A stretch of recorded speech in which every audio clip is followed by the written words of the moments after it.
Hello everyone, and welcome to another edition of 5 Facts. I'm Tony Southcott, and today we're here to talk about Hellraiser.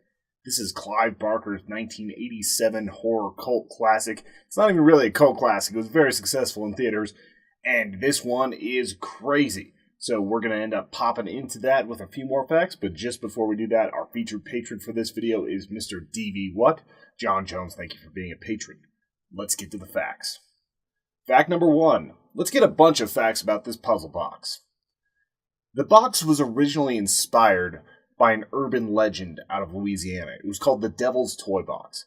Essentially, it was just a shack in the woods that had 6 mirrors, and it was entirely just covered in mirrors. So you'd go into the room, and supposedly if you stayed in there, the devil would take your soul, usually rending you apart whenever this happened.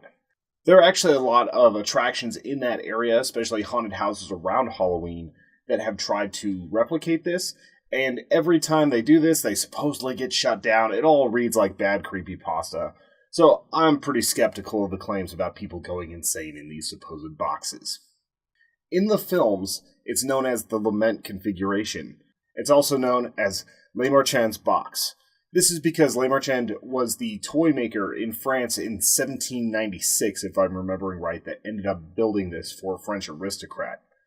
The French aristocrat ended up summoning a certain demon that turned into a Cenobite, basically using black magic, and from there it goes on. There's a lot more information about the puzzle box in Hellraiser Bloodlines, which is the 4th movie, and it goes to space, so it gets a little bit weird. Fact number 2. This film was originally rated X, partially due to a McCringleberry-esque triple thrust. Hellraiser was rated much harsher by the MPAA for various reasons. It was partially because of how graphically violent it was, but also because it was overly erotic, according to the board. 2 scenes where Julia murders a man had to be changed because in one scene the man was entirely naked, and in the second one the hammer was stuck in the man's skull, and they figured that that was just a little bit too much despite having people pulled apart by chains here. The notorious ending scene was actually a bit longer too, and it showed more brains being ripped out and various other things. That's the Jesus wept moment. The first seduction scene with Julia and Frank was a lot more bondage related. There was a lot of spanking and some other things involved, and for some reason this also bothered the MPAA enough to change the rating. The first seduction scene between Frank and Julia had a few more bondage elements to it.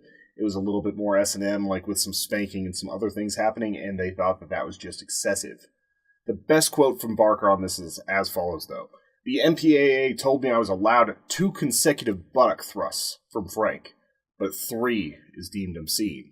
If any of you have seen the sketch from Key and Peele about a celebrating football player that if he does that 3rd thrust, he's going to get the flag, it's very much like that. Von Miller actually proved this in a game, that if you do that 3rd thrust, they are going to throw a 15-yard penalty. Fact number 3. Not all the effects in this movie were created equal. While this movie has some absolutely incredible visual effects, like when Frank is being rebuilt, and just so many of the costumes and the other things here, a few of them weren't quite as good. They're very, very 80s. Clive Barker has explained that due to a very limited budget, especially in post, they had no money left or time to get the effects done professionally. Instead, Barker and a quote-unquote Greek guy animated these scenes by hand in a single weekend. Barker also commented that he thinks these effects turned out very well considering the amount of alcohol that these two imbibed during the process. Fact number 4. Here's some facts on creating Pinhead. The lead Cenobite, also known afterwards as Pinhead, much to the chagrin of Clive Barker, was an interesting and long process. He was mostly known as priest during filming, and a good portion of his design was actually based on African fetishes. No, not the kinks, like the actual fetish idols. A lot of these had nails poking out of them. He also combined this with Catholicism and bondage clothing to get the desired effect for Pinhead and the other Cenobites. It took weeks of drawings and concept art to get it right. I think there were 6 different iterations that they actually did with makeup before settling on the final one. They actually started with real pins, but then moved on to brass hollow nails because it parsed a lot better on film. It would take Bradley a full 6 hours every day of filming to get into the suit, and once he was in it, it was actually very hard to be mobile. he had these black contacts in that didn't allow him to see anything, so there was a lot of stumbling, missing the marks, and just a lot of retakes that had to happen because of how this turned out. One of the ways that was interesting to me about how Barker designed this isn't so much the look, but also the way he acts. Essentially, he wanted a man who was sort of a manager of Hell's surgery ward, but there wasn't a place for people to recover, and all the rooms were basically just for torture. He wanted him to be prompt, he wanted him to be in control, and Bradley did a very good job of capturing that. It's interesting because he takes on so many different roles. In the fifth movie, he's sort of like a judge punishing people for their sins. In the first couple movies, he's more of a man out to give people these experiences that they sought out and they always ask for too much, and he punishes them terribly for it. Sometimes he's just an agent of chaos. There's a lot of different roles that Pinhead would fill over the years. He's always been a fascinating character despite being what some would say maybe one-dimensional, but I think in the first one it was just more mysterious because we hadn't had any of his lore explained yet. Fact number 5, popcorn facts. Whenever I can't find a giant fact to dig into, I'm just going to throw a bunch of quick ones at you, so here we go.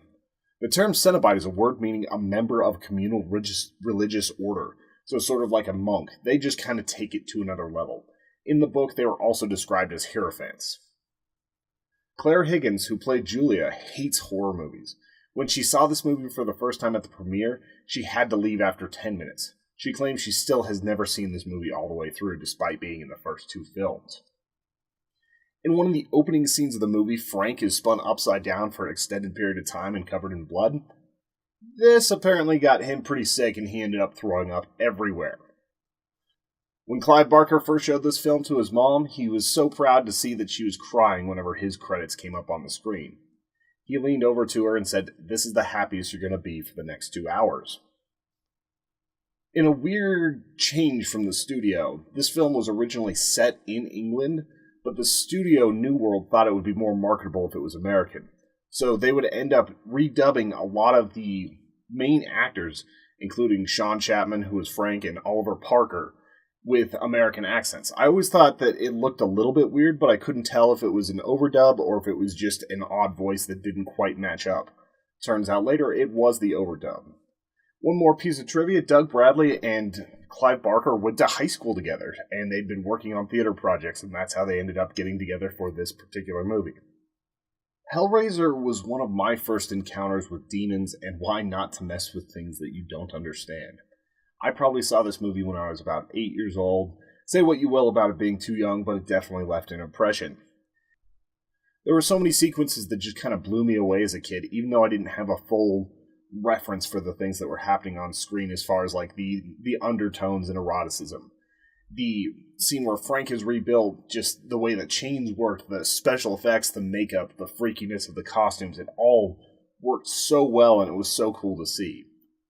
Watching it now, I realize how much more of an endorsement it is for the BDSM lifestyle.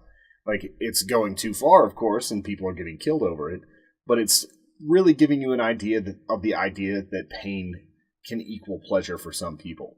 Right now, that's practically mainstream because of the whole 50 Shades thing, but this was pretty revolutionary for its time. We've talked about how some of these same elements end up being in Nightbreed as well, if you want to go back and check out that 5 facts. Pinhead has become a horror icon, and I still love him. I love the voice, I love the feel, I love the just power he exudes, and in some ways he's kind of an anti-hero. He's usually working against bad people.